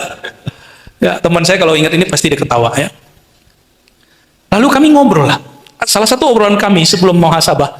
Jadi ada masa saya malas, ada masa dia malas mimpin muhasabah. Apa kata salah satu dari kami? Malas gak kuat. Kenapa? Kalau mimpin muhasabah ini harus tahajud dulu 7 hari katanya. Gitu dia. Gak boleh maksiat mata saya katanya. Ternyata temanku ini suka jelalatan juga sama kayak kita. Ya siapa yang tahan dari dosa mata kan nggak ada. Orang soleh kayak Buya Yunal ini kan nggak tahu juga matanya. Kayak Faiz ini ya, nggak tahu juga. Para ahli sholawat. Apalagi Datuk Dodo ini, paling nggak jelas ini. Matanya nakal tuh ngeliat. Kalau udah ngeliat yang pakai jilbab tuh, ngeri. Dikiranya istrinya semua tuh. Dulu. Sekarang sudah hijrah dia. Allahumma sholli ala sayyidina Muhammad. Maaf ya Uni. Jadi kami, kalau mau mimpin muhasabah, mesti bergantung kepada tabungan amal beberapa hari yang lalu. Berarti saya kurang yakin kepada Allah kalau saya nggak sholat gitu. Secara awam benar ya. Secara awam benar. Tapi secara ilmu hakikat, ilmu tasawuf, Anda ada masalah. Gitu. Apa kata Imam Nutailah? Min alamatil i'timad. Ciri-ciri orang kalbunya nggak bergantung kepada Allah, nggak terikat dengan rahmatnya Allah, tapi terikat dengan tas amal. Apa ciri-cirinya? Ya, nuqsanur raja. Rasa percaya diri dia kurang, rasa harap dia kurang. Kalau inda wujudiz zalal, kalau ada zalal itu bisa jadi amalnya berkurang, bisa jadi terjebak maksiat. Bang Dik, kalau taat Tuhannya siapa? Allah. Kalau maksiat Tuhannya tetap Allah nggak? Tetap Allah. Jadi pemaksiat itu Tuhannya siapa? Tetap Allah. Orang yang taat siapa Tuhannya? Kecuali orang yang maksiat dia ria, Tuhannya orang yang dia mau minta pujiannya. Atau pemaksiat yang dia menuhankan nafsunya. Itu lain cerita. Nah, maksud beliau, ciri-ciri kamu belum yakin bertuhan. Nah, ini bahasa ringkasnya. Ciri-ciri kamu belum yakin bertuhan, apa ciri-cirinya? Kalau kamu kurang amal atau terjebak maksiat, kamu kurang yakin berdoa, kamu kurang yakin dalam bertindak. Nah, hati-hati. Ya. Banyak yang salah paham dengan cerita Muhammad Al-Fatih. Muhammad Al-Fatih ini misalnya tidak pernah meninggalkan sholat jamaah. Tentaranya semuanya sholat 5 waktu dan berjamaah. Karena kalau mereka tidak sholat jamaah, mereka tidak yakin. Nggak begitu. Nggak begitu. Saya mau tanya, emang kalau kita kurang tahajud malam kemarin, Tuhan kita lari nggak? Yang ada kita yang lari. Allah nggak pernah lari. Allah dekat kepada kita semua. Apa kata Imam Ibn Abbad? Aku berkata, kata beliau, al-i'timad lallah na'atul arifin al-muwahhidin. Orang yang hatinya selalu bergantung kepada Allah, selalu yakin kepada Allah dalam setiap keadaan, mau keadaan taat atau terjebak maksiat, itu sifat utama dari orang ahli ma'rifat yang disebut arifin al-muwahhidin, ahli tauhid. Ini jangan salah paham, yang menghendaki taat dan maksiat siapa? Ini bukan Jabariyah, ini ahli sunnah. Jabariyah itu kelompok fatalis, serba takdir, bukan. Lalu mengatakan saya maksiat ini karena takdir, nggak begitu. Ada yang ngomong begitu nggak? Nggak begitu. Itu dalam akidah suul adab. Orang buruk adab ngomong maksiatku adalah takdir. Tapi beliau lagi ngomong bab tentang tauhidnya tauhid. Apa itu? Adakah di alam semesta sesuatu terjadi tanpa izin Allah? Ada nggak? Ada nggak? Orang taat izin Allah nggak? Tapi izinnya ma'ar ridha, ada ridhonya. Orang maksiat Allah izin nggak? Izin ma'al ghadab, tapi Allah murka. Karena jika Allah tidak izin terjadi maksiat, berarti ada Tuhan selain Allah yang mengizinkan itu. Nah, itulah syirik. Itu yang diwaspadai oleh imam kita, Imam Ahlus Sunnah wal Jamaah, Imam Abul Hasan Al-Asy'ari. Tapi sebagian orang salah faham. Salah satu yang salah faham dulu yang rombak IAIN, namanya Profesor Harun Nasution. Tapi maksud beliau mungkin untuk manas-manasin orang yang dulunya nyantri supaya kemudian berpikirnya kritis. Tapi kayaknya keasikan. Lalu dia menuduh Ahlus Sunnah ini setengah Jabariyah, setengah fatalis, setengah serba takdir. Enggak begitu. Ya. Ahlus Sunnah mengajarkan, ya, la ilaha, tiada Tuhan penggerak alam semesta, kita duduk di sini, kita datang ke sini, kecuali dengan izin Allah SWT. Orang duduk sekarang di kafe, dimanapun, itu semua izin Allah. Namun ada yang diridhoi, ada yang tidak diridhoi. Kita nggak boleh sok-sokan terus ngomong, wah pengajian kita diridhoi Allah nih, enggak. Kita cukup mengatakan, kita bermohon semoga majelis ini diridhai Allah Subhanahu wa taala. Ya. Nanti kalau lewat ada orang lagi main gaplek, jangan ngomong itu majelis dimurkai Allah, enggak ya. Siapa tahu dia lagi gaplek terus baca nama Allah kan? Allahu Akbar. Siapa tahu. Husnuzon ya. Wal i'timad ala ghairihi wasful jahilin al-ghafilin. Ciri-ciri orang yang jahil bertuhan, tidak bermakrifat. Dia menyalahkan, dia menyandarkan kepada selain Allah sebagian dari kejadian alam semesta. Lalu menyebutkan, oh ini Allah nggak izin. Ya kalau nggak izin nggak terjadi. Ya, bedanya apa? Sayyidina Al-Khidir alaihissalam setelah membunuh anak kecil dan merusak kapal, lalu menaikkan tiang, beliau tidak mengatakan ini perintah Allah. Beliau nggak ngomong gitu. Cuma mengatakan ma'afa'altu, aku lakukan daripada amri, urusanku. Ini adab. Ada yang ngamalin nggak? Kalau beli baju baru, beli motor baru, mobil baru, rumah baru, istri baru, Bang Dik itu ilmunya dia. Nggak tahu ya? Itu kita pegang ujungnya, lalu kita doa, Allahumma inni as'aluka khairahu wa khairama jabalta alaih. Atau Allahumma inni as'aluka khairahu wa khairan wa khairama jabalta alaih. Ya Allah, aku mohon kebaikannya, kebaikan di dalamnya, dan kebaikan yang engkau tempelkan kepadanya. Coba perhatikan doa berikutnya. Allahumma inni a'udzubika min syarrihi wa min syarri ma fihi. Nggak ada kalimat wa min syarri ma jabalta fi alaih. Nggak ada kalimat. Ya Allah, lindungi aku dari keburukannya dan keburukan yang terdapat padanya. Tidak disebutkan dari keburukan yang engkau ciptakan padanya, nggak ada. Karena itu bab adab. Siapa yang mengajarkan? Sayyidina Nabi SAW, baginda Rasulullah SAW. Maka orang bermakrifat, dia dapat satu adab namanya al-adab al-Muhammadiyah. Apa nama adabnya? Bukan Muhammadiyah ya. Adab Sayyidina Nabi SAW. Adab Nabi Muhammad SAW. Apa adab Nabi Muhammad? Dia tahu semua baik buruk dari Allah, tapi tidak pernah menzahirkan kata buruk kepada Allah Subhanahu wa ta'ala. Kenapa? Buruk itu penilaian kita, baik itu penilaian kita. Ini mohon maaf, Bang Dik, bentak orang pakai takbir boleh nggak? Mana nih mic-nya nih? Ya.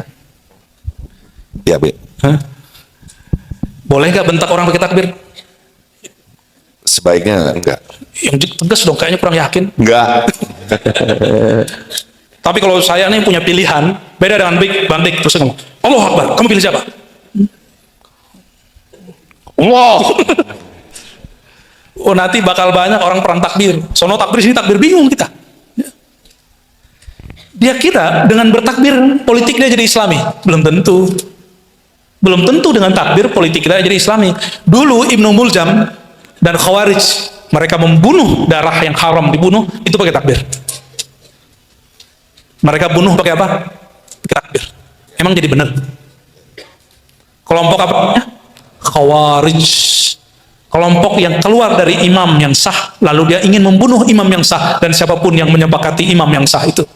Dulu yang dibunuh adalah Sayyidina Ali karramallahu wajhah. Bayangkan orang sebaik Sayyidina Ali dibunuh. Gimana Bang Dik ya? Jangan takut Bang Dik. Insya Allah Indonesia masih aman ya. Insya Allah kita doakan negara ini, nikmat bernegara ini, nikmat yang mahal. Diangkat seorang pemimpin dalam akidah Ahlussunnah wajib taat. Kecuali fi maksiatillah. Perhatikan di sini. Ciri-ciri orang tidak bermakrifat, dia bersandar bukan kepada Allah, tapi kepada viewer. Tahu nggak Bang Dik, selama musim pandemi, itu kan orang jarang pengajian. Kita buat pengajian tengah malam, wajar dong secara logika nih. Wajar kalau kajian kita naik, benar nggak? Tapi ada orang nggak senang, dia ngomong gini, Ar-Razi itu tiba-tiba naik kajian dia, tiba-tiba dia naik. Itu pasti disetting sama badan intelijen, pasti disetting sama polisi, disetting sama tentara. Loh, urusannya apa? Betapa naifnya jika yang ngomong seorang ulama, seorang habib, seorang kiai. Berarti dia berpikir, suatu kajian masyhur, bukan Allah yang memasyhurkannya, tapi dimasyhurkan oleh suatu lembaga. Benar nggak? Itu syirik khafi. Hati-hati. Itu syirik khafi. Banyak kok orang buka kajian seperti kita, dan Allah angkat semua. Nggak ada setting-settingan. Yang nyeting Allah subhanahu wa ta'ala. Emang ini zamannya kebangkitan bertasawuf. Dan negeri paling banyak muslimnya adalah Indonesia. Negeri paling bebas buat majelis Indonesia.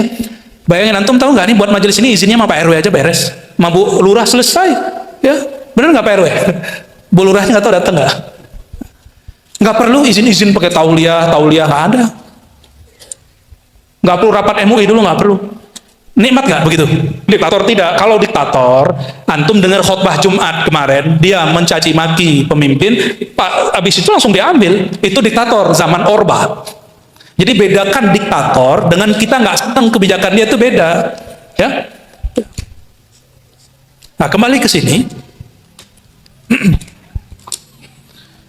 Beliau kemudian membagi beberapa tingkatan orang-orang yang beramal, berbuat baik, taat ataupun terjebak maksiat.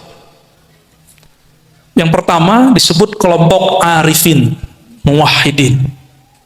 Ini jangan salah paham, ini bukan kajian akidah, ini kajian rasa, ini kajian tasawuf.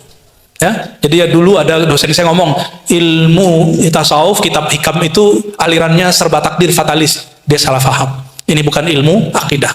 Ya, Jabariyah istilah akidah. Kelompok pertama, nah semoga kita sampai ke kelompok ini. Disebut kelompok apa? Arifin. Orang ahli ma'rifat. Orang yang kenal hakikat segala kejadian.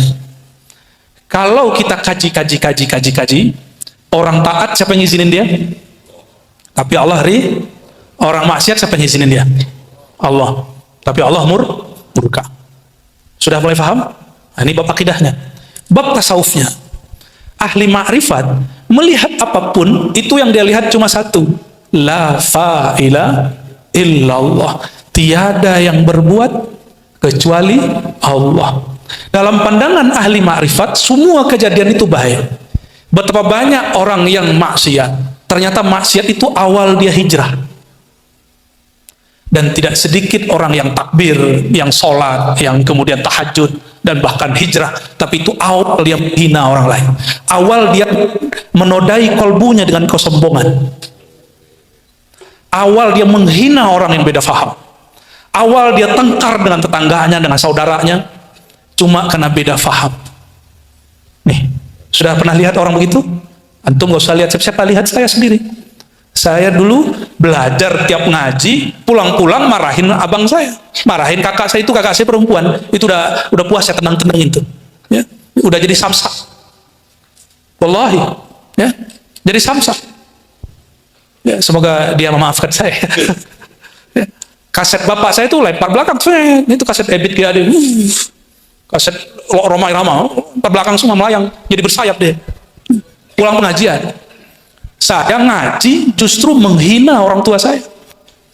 Ibu saya itu perias halal, perias orang nikah, bukan perias yang itu pun nggak boleh kita benci, kita sayang.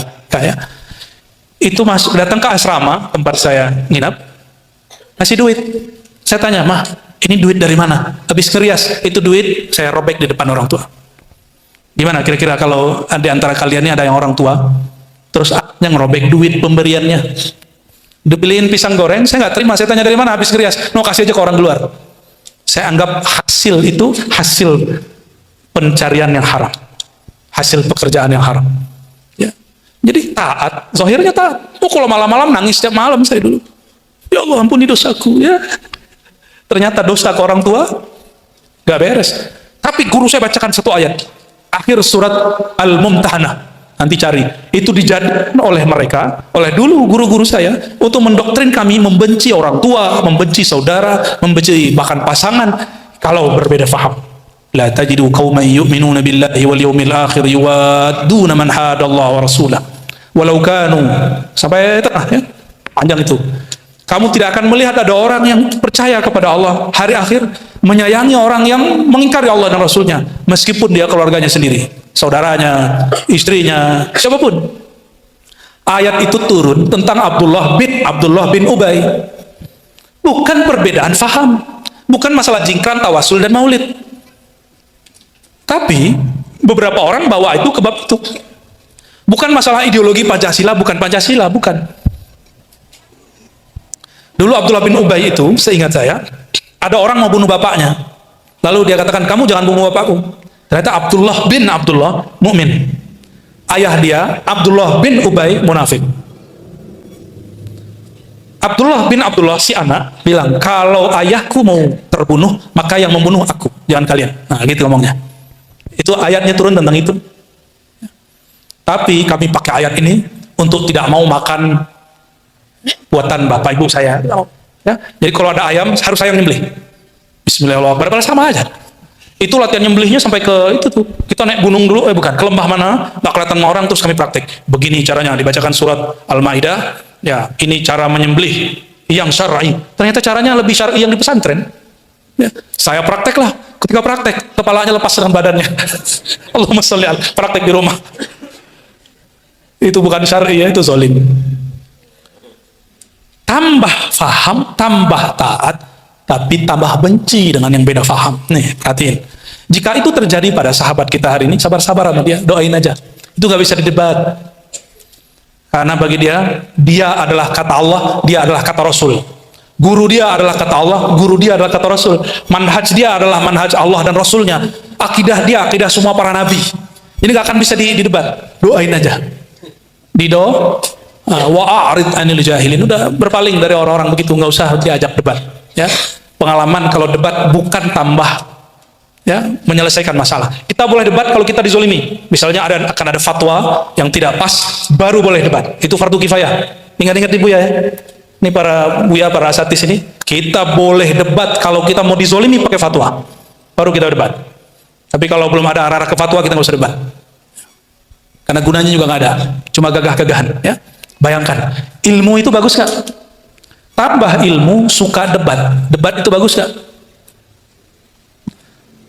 Berarti belum tentu orang taat itu, dia benar-benar taat. Sebagaimana ada orang maksiat di hari ini, malam ini belum sholat, dia mungkin malam ini masih judi, masih minum toa, masih melakukan hal-hal yang gak senonoh. Tapi, di batin dia sebenarnya ada kegelisahan. Dia gelisah lagi cari yang enak. Ternyata cari enak-enakan. Bukan cari ketenangan. Nah, itu bedanya. Dan orang begini, dalam pengalaman kami ngajar, paling cepat tersentuh dengan ilmu tasawuf. Paling cepat tersentuh dengan ilmu tasawuf. Contohnya Fudail bin Iyad, maksiat apa aja dibuat, perkosa orang dibuat, ya, rampok orang dibuat. Fudail bin Iyad dari perampok, penjahat, ternyata jadi wali Allah, wali kutub. Bisa dibayangkan, karena dia tersentuh oleh sedikit saja, itu bab rohani, ya. Lalu kenapa para arifin ini mereka selalu memandang Allah Ta'ala? Karena mereka sudah membiasakan zikir la ilaha illallah dengan pemahaman la fa'ila illallah, ya. Saya Ahmad Fauzi, warga asli Buaran. Buya, sedikit saya bercerita. Bertemu Buya saat ini bukan suatu hal yang sengaja, tapi memang saya sudah berdoa, dan sepanjang hampir 2 tahun saya berdoa ingin ketemu Buya. Hari ini Allah jawab. Saya merinding begitu mendapat undangan dari teman-teman di warga sini. Saya lihat, wah, ada undangan pengajian seperti ini. Saya kenal Aikam dulu di sekitar 2012 di Cibungur dengan Kang Arpan. Itu saya ngaji juga di sana di majelis. Kemudian putus karena jauh di Sukabumi. Lalu saya berdoa terus, kapan saya punya guru yang kira-kira bisa ngajarin hikam. Terus saya tonton YouTube-nya Buya sampai tadi sore saya masih nonton. Semua penjelasan di YouTube saya buka. Alhamdulillah hari ini pertemuan Buya dengan saya, ya mungkin ini apa yang tadi Dik doang sampaikan, mungkin ada orang yang berdoa, salah satunya saya, untuk Buya hadir di sini gitu. Iya, saya memang berdoa terus. Mudah-mudahan walaupun pernah Buya ke sini tapi saya nggak sempet. Tapi ini adalah suatu kerinduan saya kepada Buya. Alhamdulillah Allah pertemukan. Pertanyaan saya tadi terkait dengan apa yang disampaikan, bahwa memang pernah terbersit juga. Saya suka dawam. Ratibul Haddad saya hampir setiap hari saya baca. Kemudian Kanjul Arsy juga saya baca. Namun kalau saya nggak baca, saya gelisah. Apakah ini bagian daripada penjelasan yang tadi Buya jelaskan, bersandar dengan amal, kan begitu. Demikian Buya, mohon dimaafkan apabila ada salah dari saya yang sampaikan. Assalamualaikum warahmatullahi wabarakatuh. Bang Fauzi, ya. Makasih doanya Bang Fauzi. Yang pasti kami bukan hamba Allah yang suci. Jadi kalau ada murid merindukan guru, itu karena rindu kepada Rasulullah SAW. Kebenaran gurunya mengajarkan tentang Rasulullah SAW, maka si guru disertakan dalam kerinduan itu. Jadi kami ini hanya disertakan dalam itu. Sebenarnya yang dirindukan bukan kami, tapi yang dirindukan adalah baginda Rasulullah SAW. Ya. Dan kita bersyukur kita disertakan. Maka dalam pemahaman dan keyakinan saya, tidaklah kita yang viral, bukanlah kita yang terkenal, tapi yang terkenal cuma Allah yang maha terkenal dan Rasulullah SAW yang rahmatil alamin. Namun karena kita dapat rezeki membicarakan Allah dan Rasulullah SAW, kita diikut sertakan dalam kemasyhuran Rasulullah SAW. Jadi kami berdoa semoga hati ini tetap tidak berubah fahamnya, ya. Malah tambah yakin hanya kepada Allah SWT. Malah saya tambah malu jika ada orang rindu saya, itu saya malu. Orang kayak kami ini nggak pantas dirindui, apalagi kayak Bang Dik ini. Allahumma sholli ala sayyidina. Maaf ya Bang Dik ya. Bang Fauzi, ini pertanyaan banyak orang. Kalau tidak sholat duha, kalau kasusnya Bang Fauzi nggak baca Ratibul Haddad, nggak baca Kanzul Arsy itu zikir Sayyidina Ali radhiyallahu anhu, kayaknya perasaan gelisah gitu. Ya. Itu yang gelisah itu namanya nafs, jiwa. Sedangkan yang patuh bertuhan itu namanya ruh. Yang nggak boleh gelisah itu ruhnya. Nafsnya gelisah itu biasa. Ya. Jadi tadi zikirnya baru makanan nafsnya, jiwanya, belum makanan kolbu dan ruhnya. Maka zikirnya mesti dinaikin dari zikir untuk menenangkan jiwa kepada zikir sebatas karena Allah pantas untuk diingat. Beda nggak? Allah pantas diingat ya? Jadi saya zikir karena ingin tenang, berarti tujuan saya ketenangan jiwa. Dengan saya zikir karena Allah layak dizikirkan, beda nggak? Itulah yang disebut dalam kalimat munajat, ilahi anta maksudi. Ini slogan kita kalau mau zikir baca itu. Ya Allah, hanya engkau tujuanku, bukan ingin menenangkan jiwaku. Ini pertanyaan balik nih Bang Fauzi nih. Seandainya Ratibul Haddad dan Kanzul Arsy tidak menenangkan jiwa, masih baca nggak? Nah, itu baru benar, baru ngaji hikam. Tapi loading dulu, loading. Karena nafsiyahnya main sebentar, tapi ruhnya kemudian muncul. Alhamdulillah.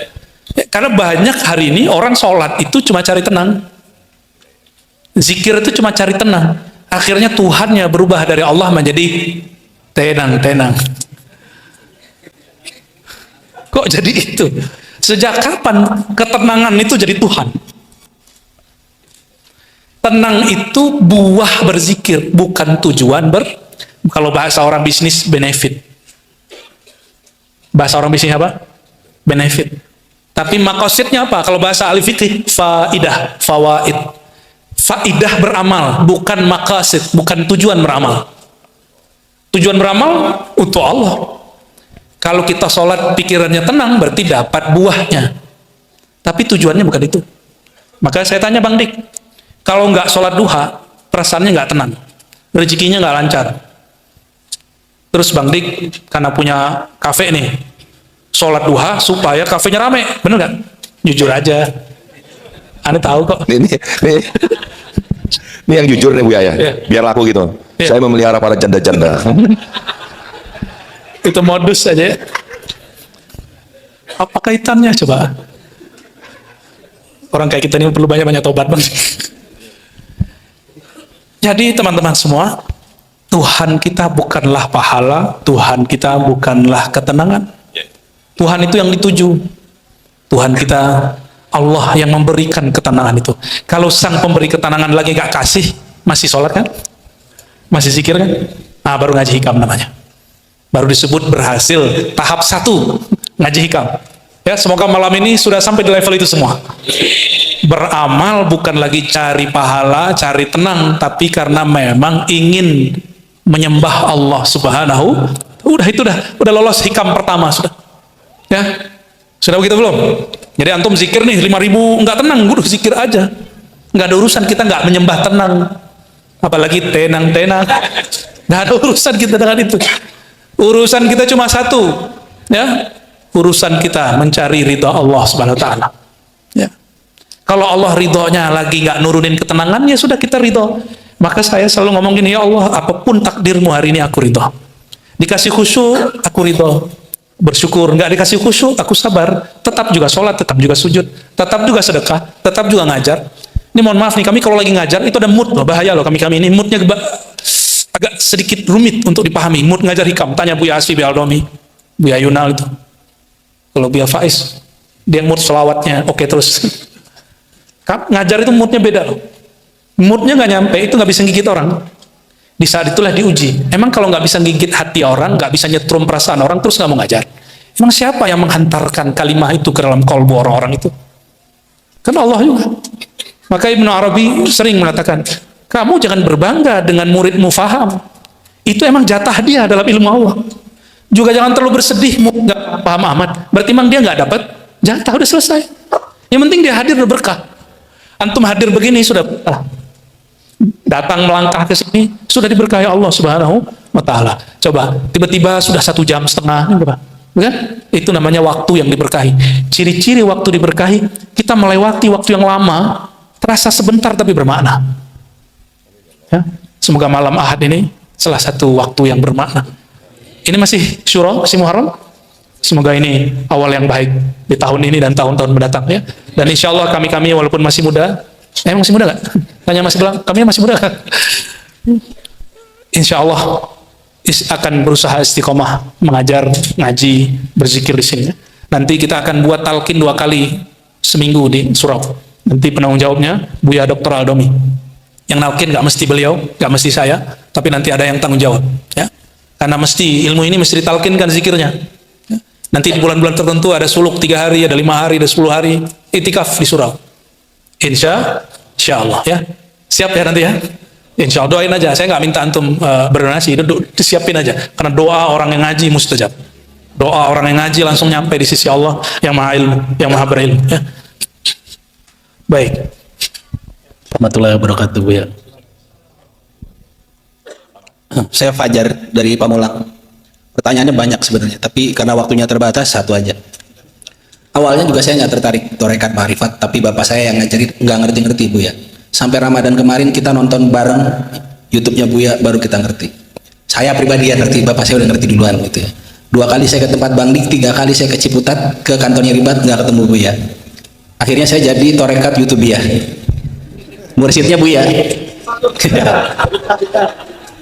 Tadinya saya mau tanya kajian-kajian, tapi saya tanya pengalaman pribadi saya. Jumat kemarin pagi saya nonton YouTube Buya, saya tertidur. Kemudian di tidur itu saya bermimpi, mursyid saya sekarang mengantar ke Buya, meminta Buya menjadi mursyid. Pertanyaannya apa maknanya? Kalaupun tidak ada maknanya Buya, saya minta doa dan ridhonya Buya untuk saya dan ayah saya supaya ilmu Allah menyerap dan kami berjalan di jalan yang lurus. Amin Allah. Panggil bokapnya, panggil. Di Bekasi, Bang. Iya, ini pelajaran tafsir mimpi nih, ya. Allahumma sholli ala Muhammad. Ya, Bang Fajar dan Ayahanda ya. Kami punya adab. Adab kami adalah kalau ada seorang murid sudah punya mursyid, cukup bersama mursyidnya. Cukup talqin dengan mursyid yang sudah ada dimanapun tempatnya. Tugas kami babul ilm, bab keilmuannya.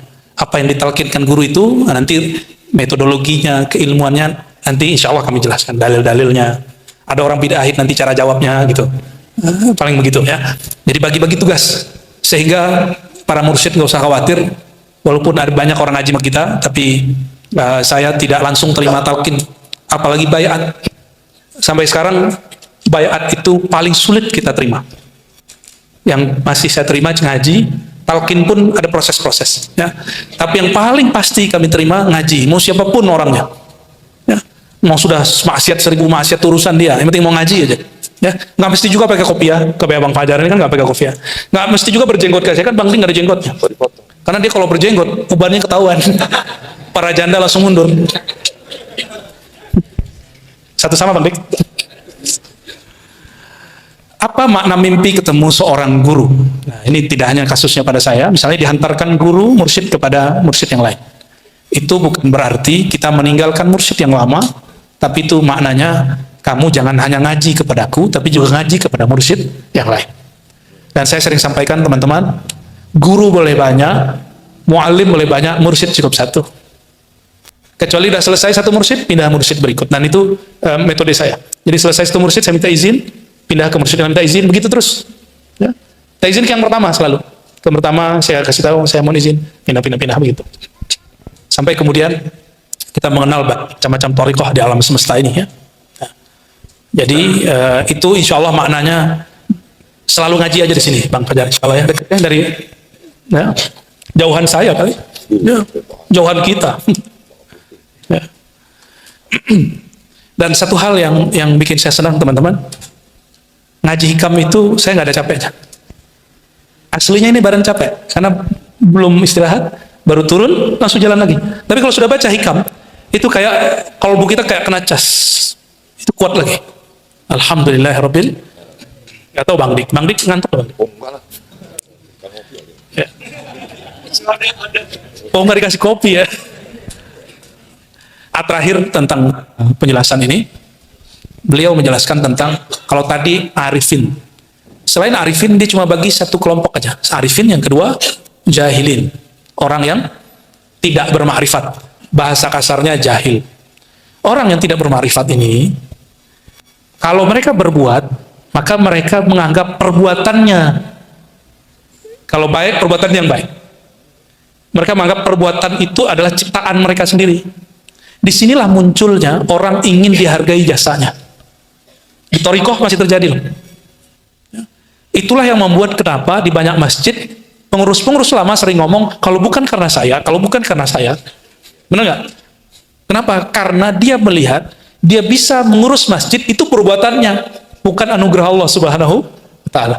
Kalau orang-orang ahli ma'rifat, jika dia taat dianggap anugerah, jika dia terjebak maksiat dianggap ujian. Sedangkan ini, kelompok ini, yang jahilun ini, jika dia taat dianggap Allah wajib memberi saya apresiasi, makhluk wajib hargai saya. Jika mereka maksiat, di situ mereka putus asa. Rasa harapnya hilang. Jadi PD-nya hilang. Apakah kita orang yang seperti masa lalu Bang Fauzi tadi? Kalau nggak baca Kanzul Aras, nggak baca Ratibul Hadad, itu gelisah. Kalau ngajar ceramah nggak pede. Gitu. Berarti kita selama ini berkeyakinan, pemahaman ini adalah olahan jiwa karena hebat berzikir lalu mampu menggetarkan hati orang. Padahal yang menggetarkan hati pendengar itu siapa? Allah Subhanahu wa taala. Ini ujian muallim. Misalnya seorang guru ini bisa bikin orang nangis, bisa bikin orang ketawa. Kan ada kiai bisa bikin orang ketawa, benar nggak? Tapi nggak bisa bikin orang nangis. Ada kiai bisa bikin orang nangis, nggak bisa bikin orang ketawa. Aneh nggak tahu yang mana nih, karena bukan kiai soalnya. Yang kiai dia ada banyak bini soalnya. Allahumma sholli ala sayyidina.